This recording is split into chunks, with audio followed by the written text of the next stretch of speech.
If you experience issues with the graphics settings in Call of Duty, follow these steps to troubleshoot and optimize your game for the best visual experience. Step 1. Access graphics settings. Launch the game and navigate to the main menu. From there, go to the Options menu and select Graphics to access the graphics settings. Step 2. Adjust resolution. In the graphics settings, find the resolution option. Ensure that your display resolution matches your monitor's native resolution for the best clarity and performance. Step 3. Modify graphics quality. Look for the graphics quality presets. Choose a preset that balances performance and visual quality based on your hardware capabilities. If you're experiencing lag, consider lowering the settings. Step 4. Update graphics drivers.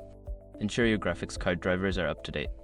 Visit the manufacturer's website, NVIDIA, AMD, or Intel, to download and install the latest drivers for optimal game performance. Step 5. Verify game files. If issues persist, verify the integrity of the game files through the game launcher like Battle.net or Steam. This process will check for any corrupted or missing files and replace them as needed. By following these steps, you should be able to resolve most graphics setting issues in Call of Duty. Enjoy your gaming experience.